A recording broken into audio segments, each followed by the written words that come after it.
بسم الله الرحمن الرحيم. الحمد لله رب العالمين، والصلاة والسلام على النبي الكريم وعلى آله وصحبه أجمعين ومن تبعهم بإحسان إلى يوم الدين. أيها الإخوة المؤمنون والأخوات، السلام عليكم ورحمة الله وبركاته. موضوع كلمتنا اليوم النساء ودورهن في نشر العلم. إذا أطلق اسم المرأة أو إذا حدث عن المرأة المثالية،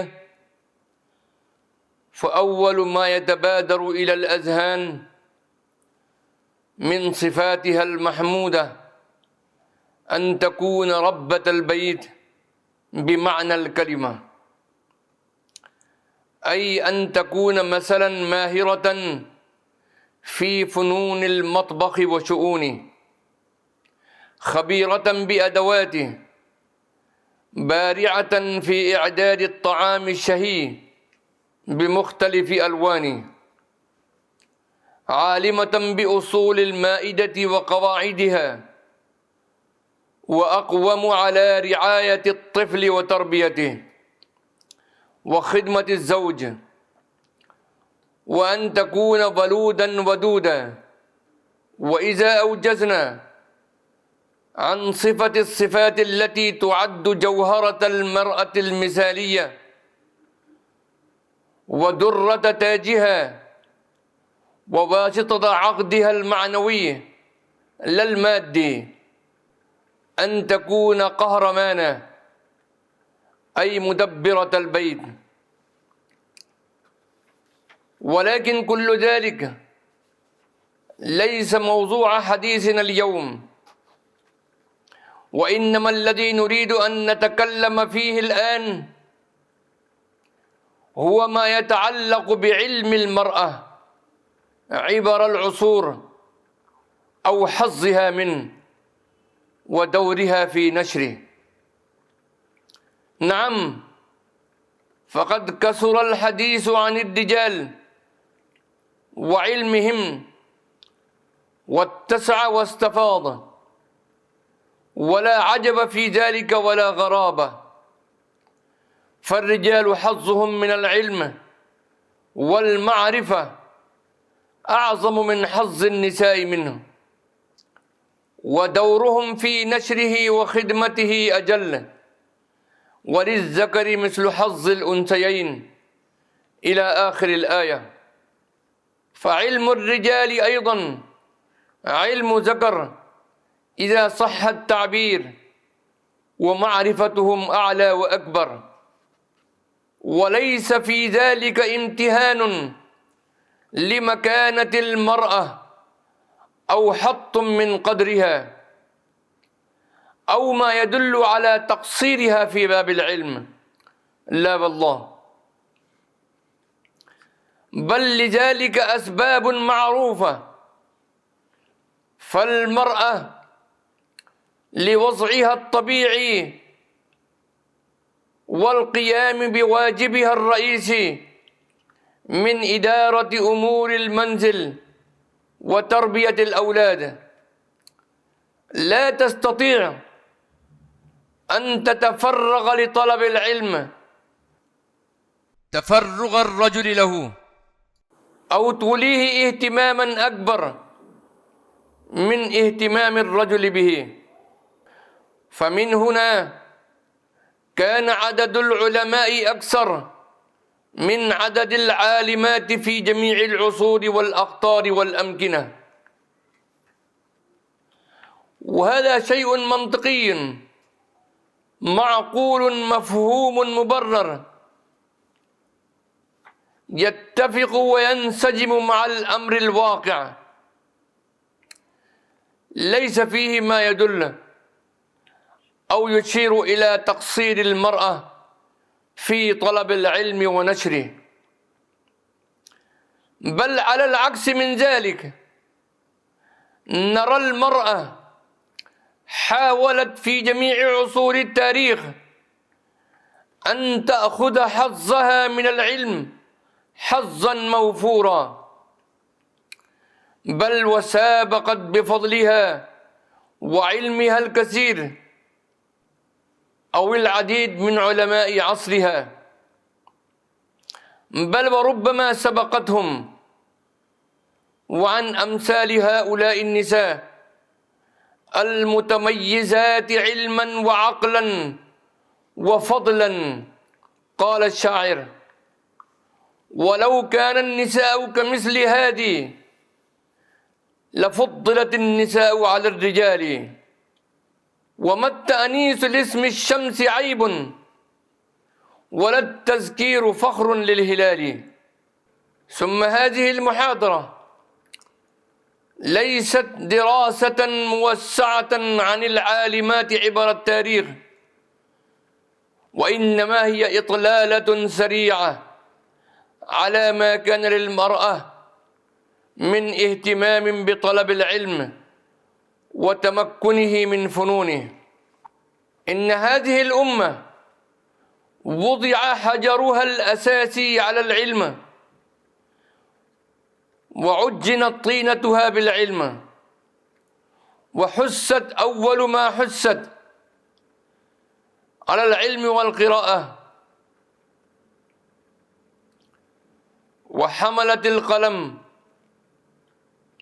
وعرفته منذ أول يومها، فهي الأمة وهو العلم، رضيع ثدي وضجيع مهد، وأخوان شقيقان ومتلازمان قرينان، لا انفكاك لأحدهما عن الآخر. فالأمة لا تستطيع أن تبقى حية بدون العلم، ففي العلم وبالعلم حياتها وبقاؤها وعزتها وكرامتها ونماؤها وازدهارها. نقدم إلى حضراتكم نماذج من صاحبات العلم والفضل عبر التاريخ، والآن نذكر نماذج من صاحبات العلم والفضل ممن كان يشار إليهن بالبنان، وكن يعتبرن مراجع في عصورهن يستند إلى رأيهن. والنماذج الآتية إطلالة سريعة محضة على نساء فاضلات من تاريخ الإسلام العلمي.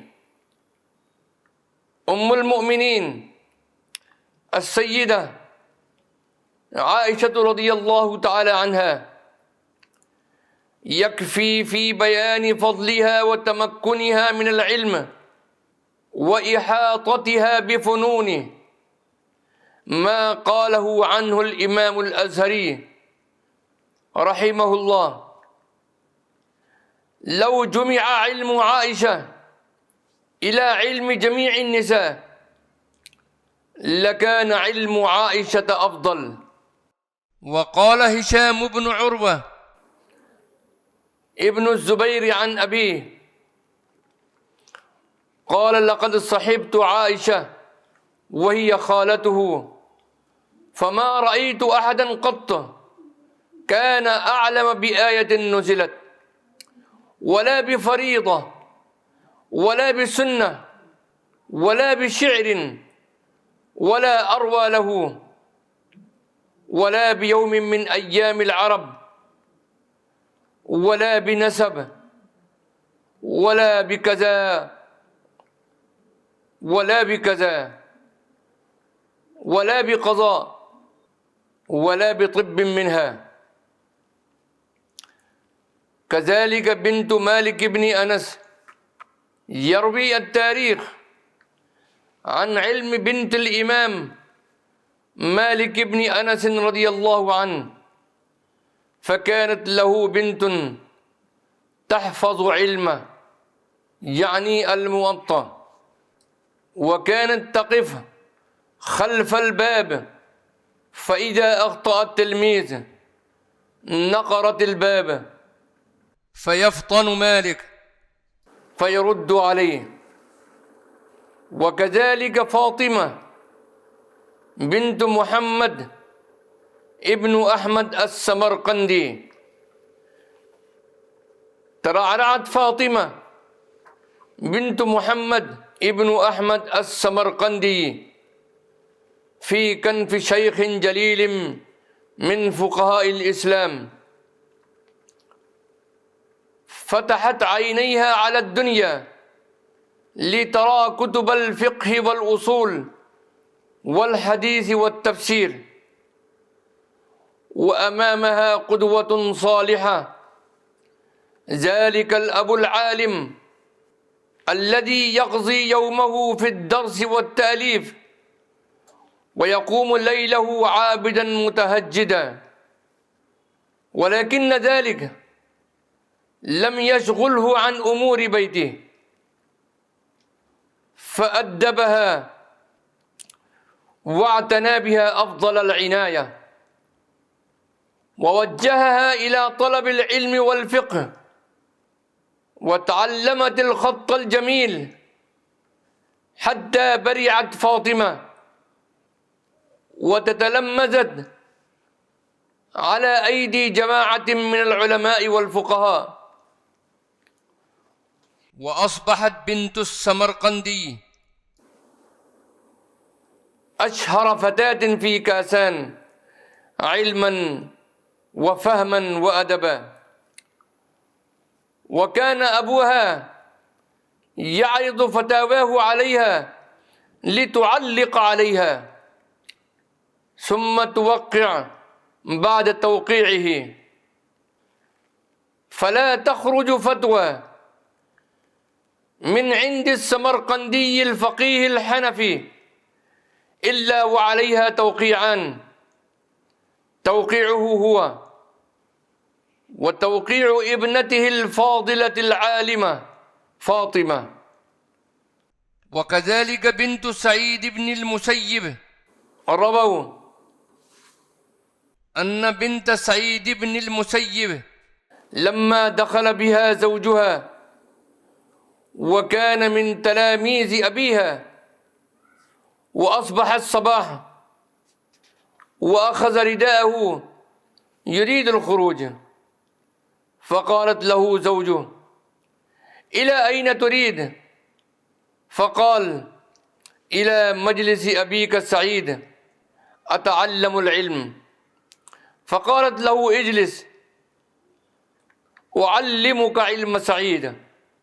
يقول زوجها عبد الله بن أبي وداعة عن زوجته بنت المسيب: إذا هي من أجمل الناس وأحفظهم لكتاب الله وأعلمهم بسنة رسول الله صلى الله عليه وسلم وأعرفهم بحق الزوج، لقد كانت المسألة المعضلة تعي الفقهاء فأسألها عنها فأجد عندها منها علما.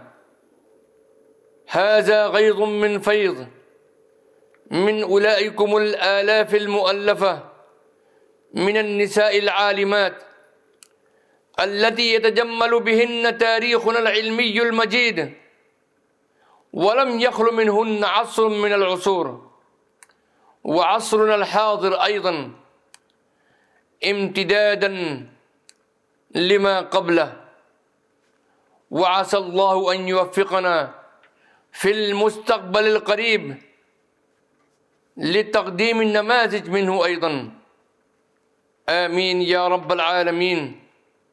والصلاة والسلام على النبي الكريم، والسلام عليكم ورحمة الله وبركاته.